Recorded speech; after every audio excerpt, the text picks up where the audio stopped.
Amém, glória a Deus. Acharam aí, segundo o livro de Crônicas, capítulo 29?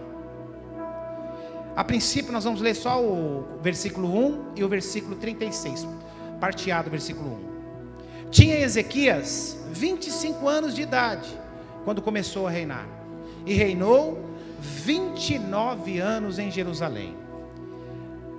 Aí versículo 36 diz assim: Ezequias e todo o povo se alegraram por causa daquilo que Deus fizera para o povo, porque subitamente se fez esta obra.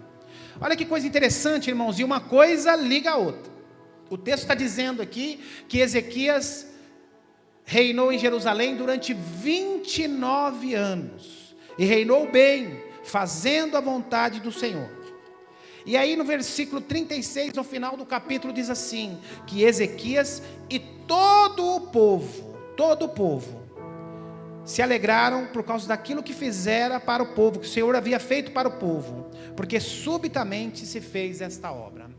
Sabe, irmãos, eu tenho ouvido nesses dias, e vocês também, diante dessa guerra de Israel, diante dessa guerra da Ucrânia com a Rússia, a gente tem ouvido muitas pessoas e alguns estudiosos que estudam isso há tantos anos, muitos estão crendo que os sinais já estão aí e que a volta de Cristo já está muito breve. Muitos têm, alguns andam alarmados, tem alguns youtubers aí preocupados e fazendo sátiras, outros falando sério e tal, e muitos pastores e rabinos fazendo essa discussão. Será que estes são os últimos sinais? Será que a volta de Cristo está próxima mesmo? Será que estamos vivendo os últimos dias? Tem até um rabino famoso aí, não sei se você já viu o comentário dele, ele acredita que estes são os últimos sinais, que nós estamos vivendo no tempo, aquilo que fala lá em Ezequiel 39, em Apocalipse também, lá a guerra de Magog, a cidade de Magog, onde tinha o rei chamado Gog,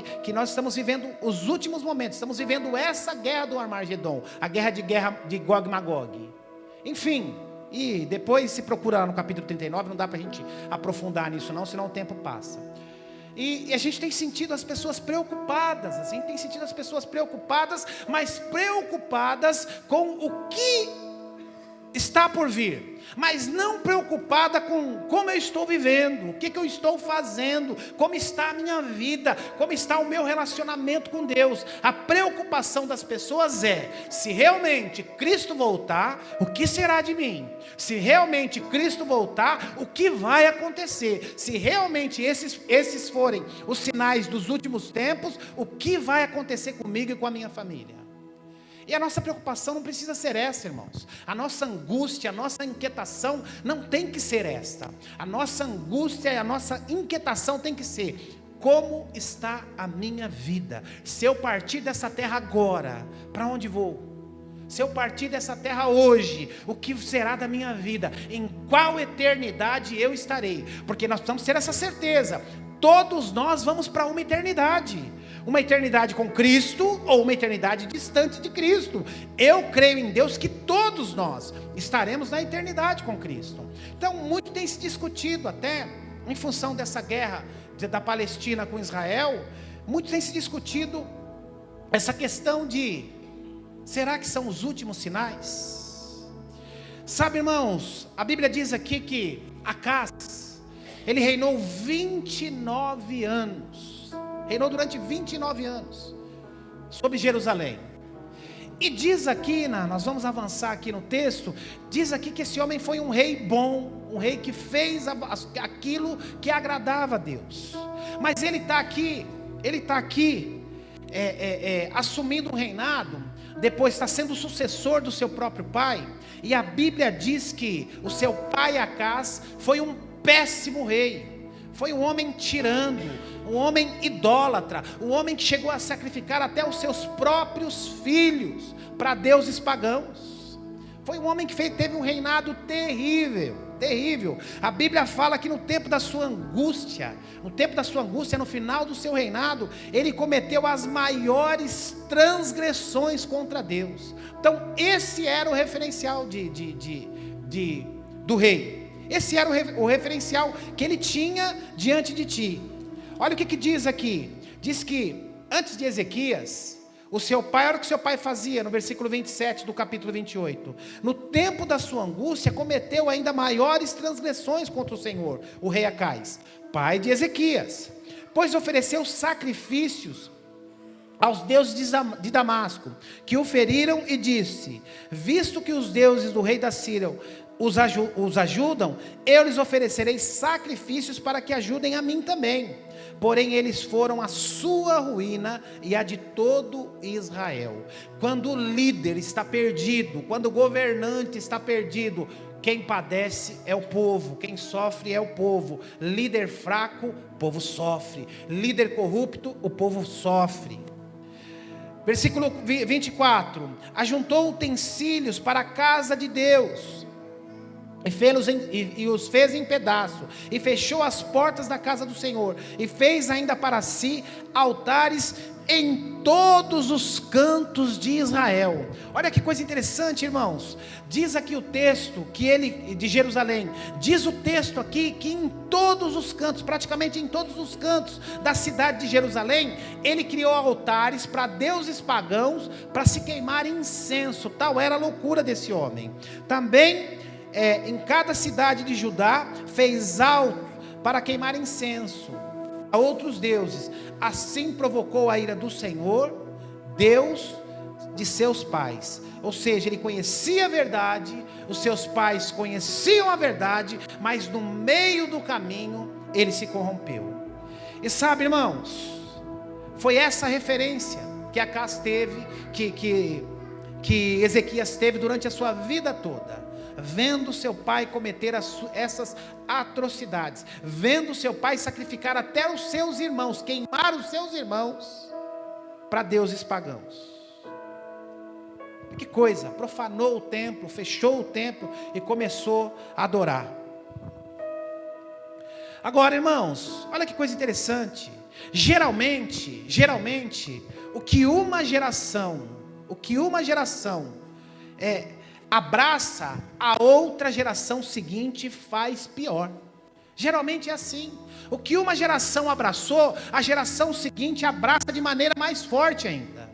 Então a tendência aqui era que o reinado de Ezequias fosse um reinado ainda pior do que a do seu pai, porque o referencial que ele tinha era o referencial de dentro da sua própria casa. Mas olha que coisa interessante, irmãos. Aqui, diante de todo esse cenário, de todo aquele histórico que ele tinha, de toda aquela influência que ele tinha do seu pai, ele quebra todas as regras, e ele busca um outro referencial, para seguir, uma outra direção para seguir, porque ele também conhecia o Senhor Deus, ele também sabia o que o Senhor Deus já havia feito na vida dos seus antepassados. E olha o que acontece aqui, olha o versículo 1 e o versículo 2.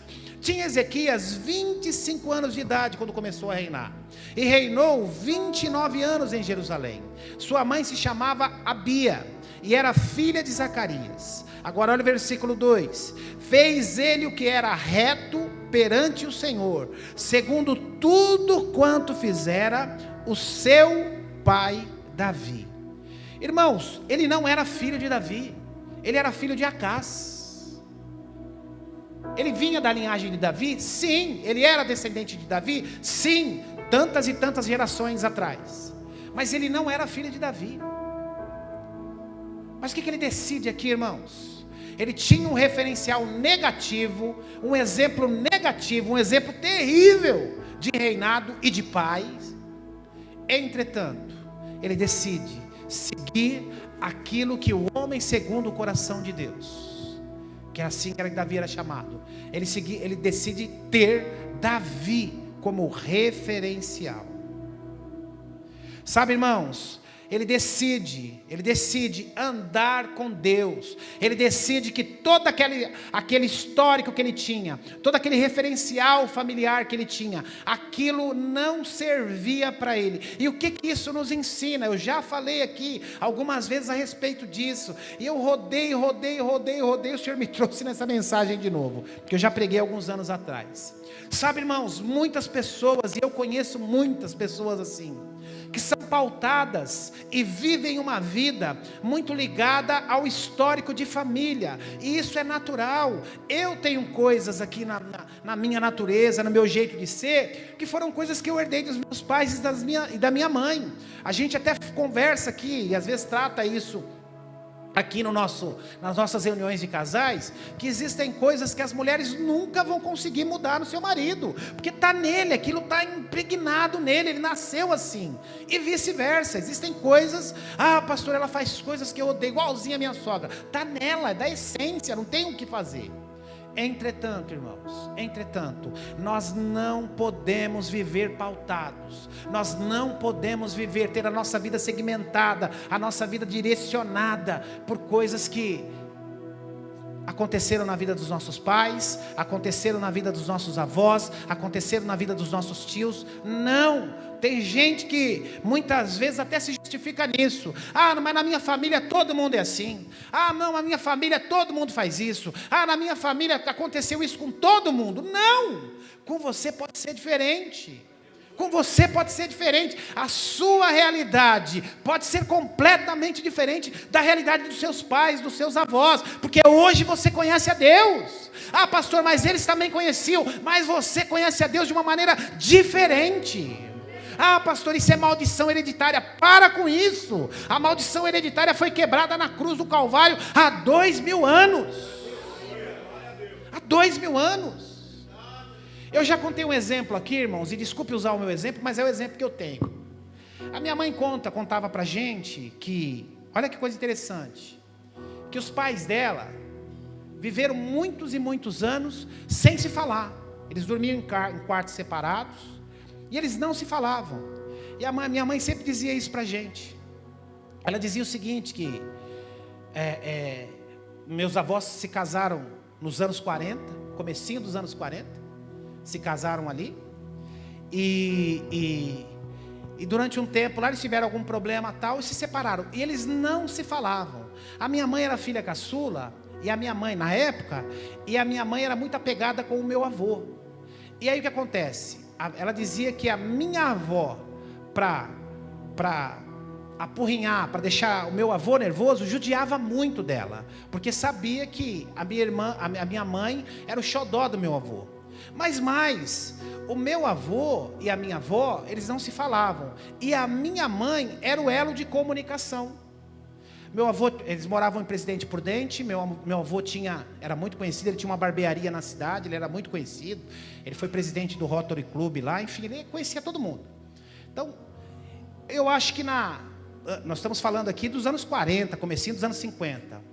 O divórcio, divórcio nem tinha, né? Era desquite.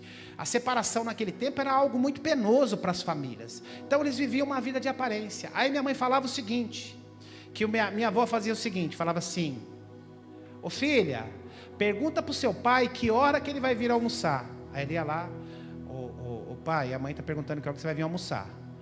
Fala para ela que eu vou vir almoçar 1h da tarde. Aí ela ia lá e falava. Aí chegava de tarde, ô filha, pergunta para o seu pai qual que é a roupa que ele vai usar amanhã. Ele vai usar a calça preta e aquela camisa branca. Aí minha mãe ia lá, mãe, ele vai usar a camisa preta e a calça tal. E era assim, ela era eles não se falavam. E aí, irmãos, quando a minha mãe falou isso, eu lembro que eu era pequenininho, eu era criança, né? Quando a minha mãe estava contando essa história. E aí eu falei, misericórdia, que referencial de família, né? E a minha mãe se casou, se separou também. Agora, o referencial de família que eu tive não foi um referencial muito bom. Agora, isso não quer dizer, pelo fato de eu não ter tido um bom referencial de família, que a minha família precisa ser igual. Não é porque meus avós se separaram, meus pais se separaram, meus irmãos se separaram, que eu necessariamente preciso ser separado também. Claro que não. Então, Ezequias aqui, ele decide o seguinte, olha, o meu referencial será o rei Davi. Eu apago, tiro tudo aquilo do reinado do meu pai, e a partir de agora, este reinado, a minha vida, a minha casa, o meu palácio, terá uma outra direção. Nós temos esta capacidade, irmãos. Sabe quando? Quando nós deixamos Deus guiar a nossa vida. Quando nós pedimos: Senhor, guia a minha vida, direciona a minha vida a partir de agora. Toda condenação, tudo aquilo que estava armado, toda armadilha, todo laço do diabo está quebrado no santo nome de Jesus. E a partir dali, a sua vida começa a andar. Sua vida começa a andar. Então, sexta-feira nós estávamos aqui com um grupo de pessoas, gente que tem estado com a gente há algum tempo. Preparamos um café aqui. E no final da reunião, o Márcio me chamou. O Márcio estava atendendo um senhor de 55 anos, um cara culto, falava bem. Ele mora aqui nesse motel abandonado aqui, usuário de drogas. E aí, conversando um pouco com ele contou um pouco da sua vida. Ele trabalhou na Ford durante muitos anos e tal, e já está nessa vida aí há 10 anos. E aí eu perguntei se ele tinha família, né? Aí ele falou assim: pastor, eu tenho 3 filhos, mas a única que quer saber de mim, que me ajuda, às vezes eu vou lá, eu como e tal. O cara, você via que o cara era culto, o cara falava bem, não estava doido, com as ideias em ordem, não estava bêbado. Aliás, veio aqui, não estava drogado. A gente deu comida para ele aí. E aí ele falava para mim, né? Ele falou assim: de vez em quando a minha filha mora aqui em cima, aí eu vou lá, eu como, ela faz comida para mim, eu almoço, eu janto lá. E aí, irmãos, quando eu estava preparando, passando ali essa mensagem ontem, eu pensava, né? E ele dizendo para mim que todos os filhos dele são bem-sucedidos, que ele deu uma boa criação para os filhos dele, ele sempre morou em boas casas, ele sempre teve carro bom, que ele sempre teve um bom emprego. Então ele pôde dar uma boa condição para os filhos. Agora vocês imaginam, irmãos, esse homem, há mais de 10 anos, ele decidiu abandonar tudo para viver na rua. E hoje ele está completamente dependente das drogas.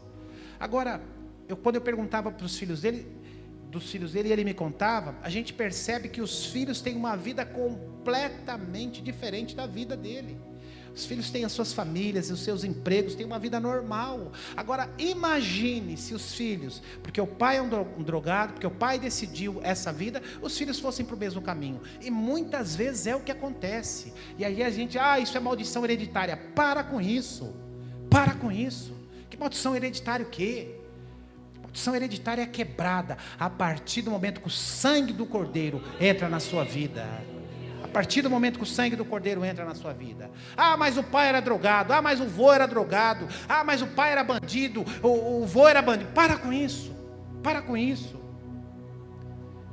Então, Ezequias decide: o meu referencial será o rei Davi.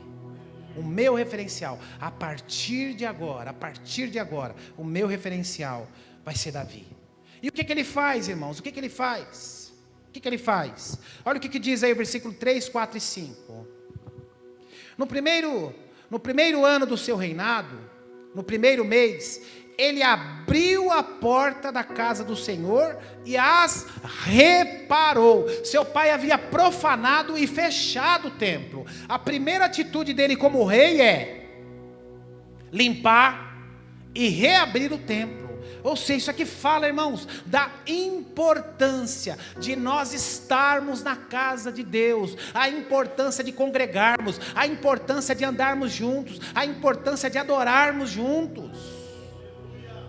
Primeira coisa que ele faz, ele limpa o templo e abre as portas do templo. Olha o versículo 4, o que diz? Trouxe os sacerdotes, os levitas, e ajuntou na praça oriental, e lhes disse: ouve-me, ó levitas, santificai-vos agora, e santificai a casa do Senhor, Deus dos vossos pais, e tirai do santuário toda a imundícia.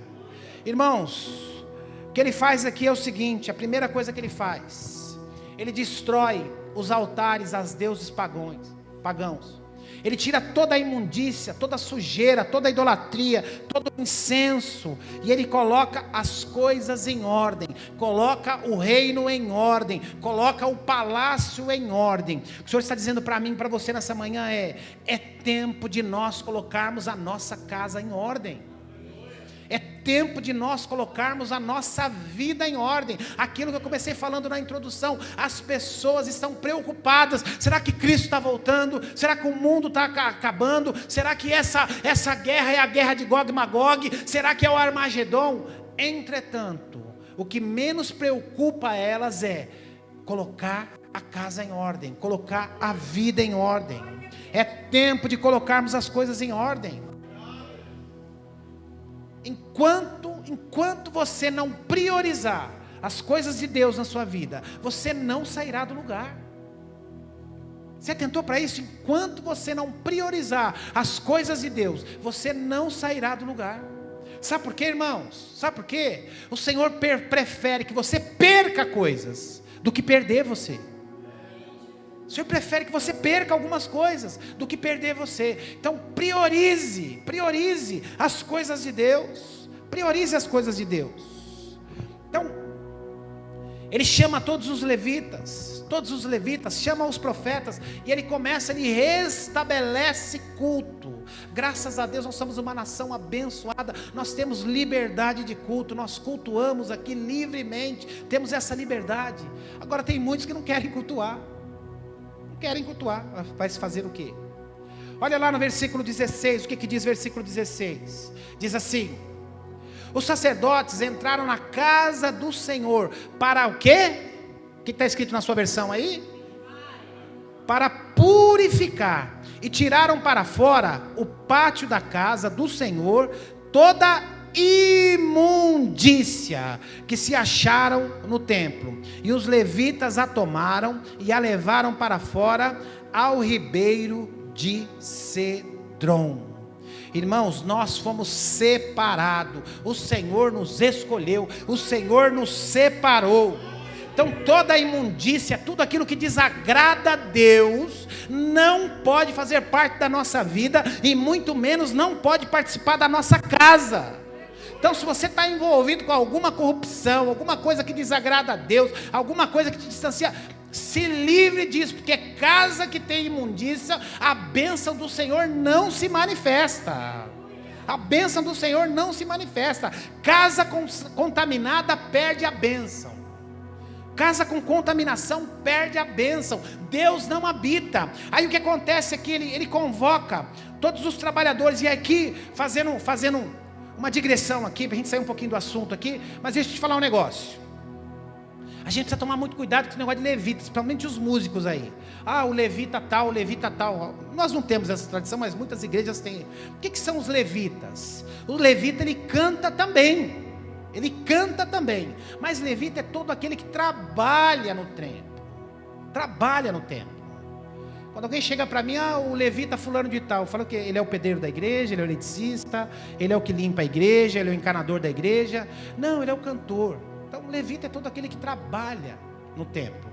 E aqui diz o texto no versículo 16: os sacerdotes entraram na casa do Senhor para purificar, e tiraram para fora do pátio da casa do Senhor toda a imundícia, toda a sujeira, todas aquelas idolatrias que acharam no templo do Senhor, e os levitas tomaram para fora e levaram ao ribeiro. E aqui a continuação do texto diz, né, no versículo 25, no versículo 26, olha o que diz assim: também estabeleceu os levitas na casa do Senhor símbolos, alaúdes e harpas, segundo o mandado de Davi e de Gade, vidente do rei e do profeta Natã, porque este mandado veio do Senhor por intermédio dos seus profetas. E estavam, pois, os levitas em pés com os instrumentos, e os sacerdotes com as trombetas. Ou seja, eles começaram a reparar tudo. Vieram todos os levitas, todos os trabalhadores, e diz aqui que eles trouxeram os símbolos. O que são símbolos? Símbolos são instrumentos de pratos, instrumentos de percussão.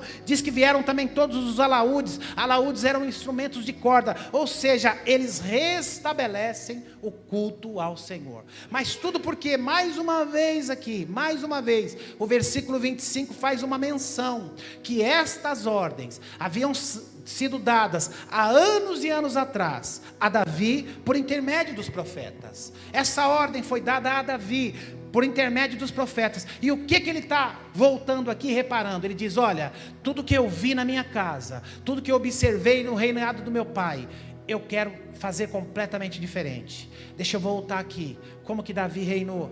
Como que Davi fez? E ele começa a fazer as mesmas coisas que Davi havia feito. Sabe, irmãos, isso mostra para mim e para você a questão de referencial. A gente precisa ter muito claro, principalmente nos dias de hoje, quais são os nossos referenciais. Falei com alguns jovens essa semana. A gente tem visto muita coisa por aí na internet. Um monte de igreja moderna, um monte de pastor moderno, um monte de igreja que está se fazendo um monte de coisa diferente, de coisa doida. Mandei até para alguns aí, né? Ontem, quem viu aí, umas loucuras que estão acontecendo por aí. E no meio dessa loucura tinha até alguém que um dia, né, congregou com a gente há anos atrás lá em São Mateus, que era tão crítica para um monte de coisa, e hoje está participando de cada barbaridade por aí, porque as pessoas perderam o senso crítico e principalmente perderam o referencial. E eu dizia para esses jovens, eu falei, olha, está acontecendo um monte de coisa por aí, eu estou sabendo de um monte de doideira que está acontecendo por aí nas igrejas por aí, mas saibam de uma coisa, se congrega na comunidade da graça. O seu referencial é comunidade da graça. O seu referencial é pastor Carlos Alberto, pastora Sueli, pastor Josimar e pastora Marisa. Porque não adianta, viu, irmãos? Não adianta. A pessoa está aqui, mas está com a cabeça querendo fazer um monte de outro doideira. Então vai para lá no meio dos doidos.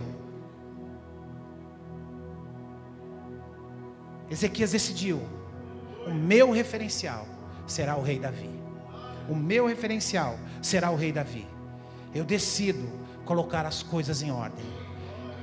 E voltando aqui, diz o texto que ele tira toda a imundícia da casa do Senhor.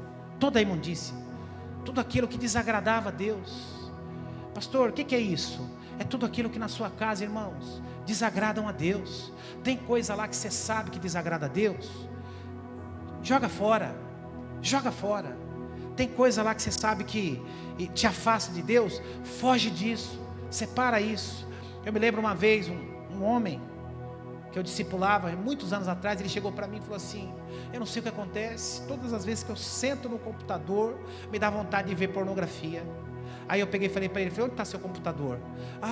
Está na casa de uma parente minha lá, no quarto. Aí eu entro lá, falei, então você toma vergonha na tua cara, vá lá, pega o teu computador e coloque na sala, do lado da televisão, aí eu quero ver se você vai ver.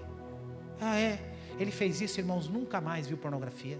Mas por quê? Ele deixava um ambiente preparado. Onde ele ia, ninguém ia incomodar, ninguém ia lá bater, ninguém ia lá ver. A partir do momento que ele colocou o computador do lado da televisão, na sala, que não tinha jeito de fazer nada escondido, acabou o problema. E são esses tipos de estratégias, irmãos, que nós precisamos usar. Porque tem um monte de gente lutando com o vício, um monte de gente lutando com as tentações, mas não fazendo o que precisa ser feito. Não fazendo o que precisa ser feito. E diz o texto aqui, que a ordem dele foi, limpe, tire toda a imundícia, tudo aquilo que desagrada a Deus. E o final aqui, Ezequias e todo o povo se alegraram, por causa daquilo que Deus fizera para o povo, porque subitamente se fez esta obra. Irmãos, quanto mais próximos de Deus nós estivermos, quanto mais próximo de Deus nós estivermos, mais bem sucedido nós seremos. Sabe, a vitória sem Deus, ela é uma vitória ilusória, ela é um paliativo. Às vezes você pode até estar caminhando bem num monte de área na sua vida e distante de Deus, mas lá na frente, você vai ver a diferença que faz. Se nós temos o privilégio a possibilidade de sermos bem-sucedidos com a presença de Deus, por que eu vou decidir andar distante de Deus? O rei poderia fazer as mesmas coisas. Ezequias poderia fazer a mesma coisa que seu pai. O referencial que ele tinha era o referencial do seu pai. Entretanto, ele decide fazer completamente diferente. Ele decide trilhar um caminho completamente diferente do caminho que foi o caminho trilhado pelo seu pai. E diz o texto que ele foi um bom rei.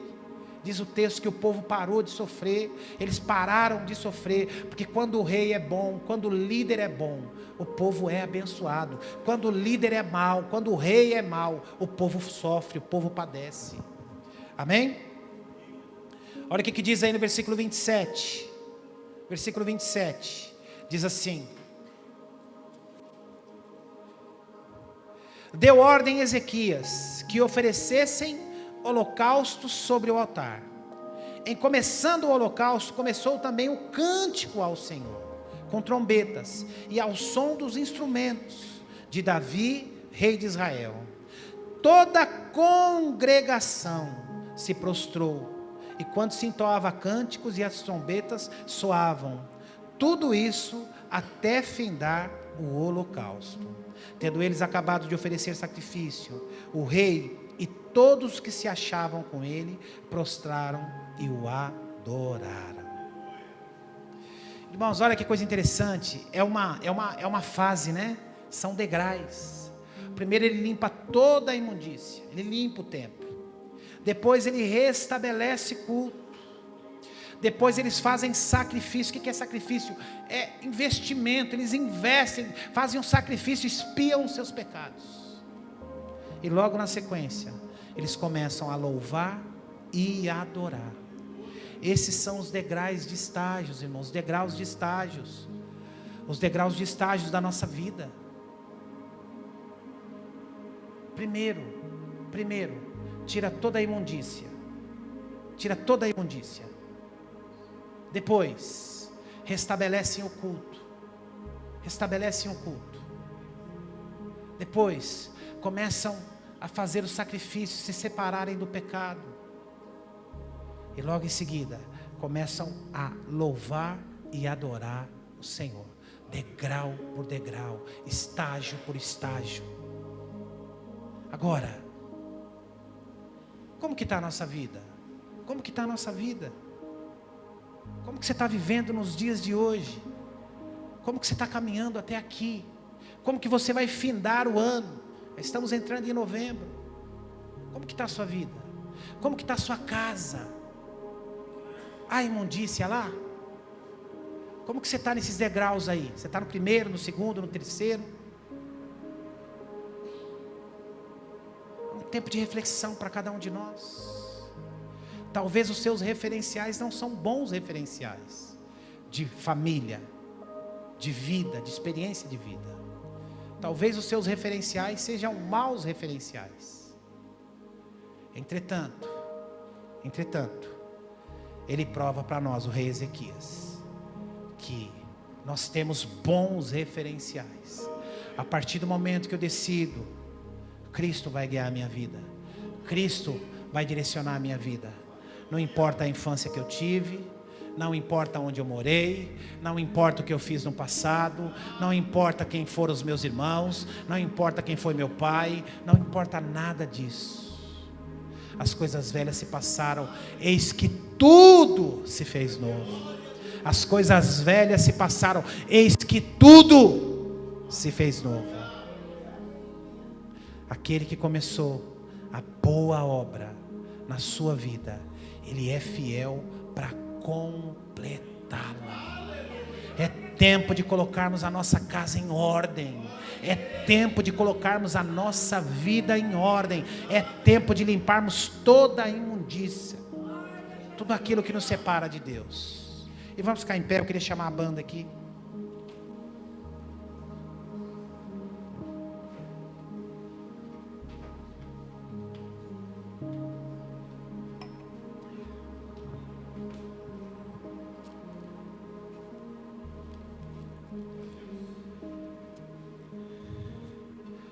No versículo 10, a palavra de Deus diz assim, Ezequias diz: agora eu estou resolvido a fazer uma aliança com Deus. Quantos estão resolvidos aqui? Deixa eu ver.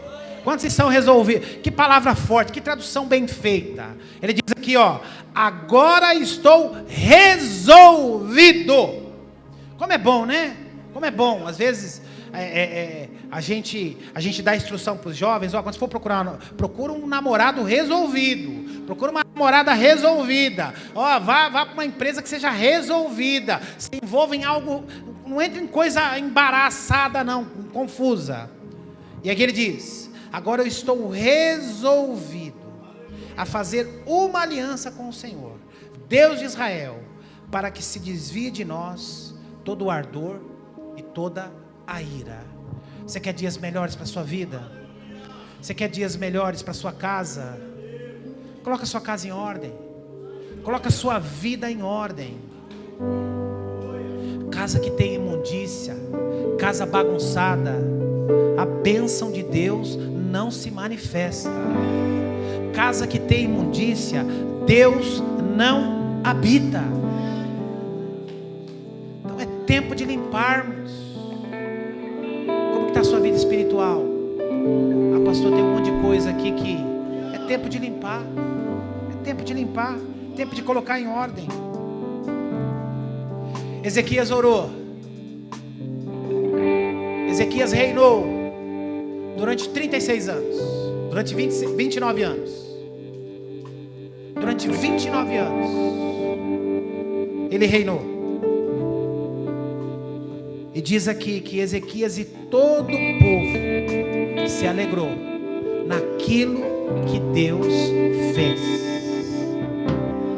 Ezequias e todo o povo se alegraram naquilo que Deus fez. Os degraus. Primeiro, ele limpa o templo. Depois, restabelece o culto. Ah, tem tanta gente aqui que parou de orar. Tem tanta gente aqui que parou de ler a Bíblia. Tanta gente aqui que parou de vem malemar para a igreja. Primeiro, ele limpa, tira toda a imundícia. Depois, ele restabelece o culto. Depois ele começa a louvar. Começa a louvar. Você pode louvar o Senhor?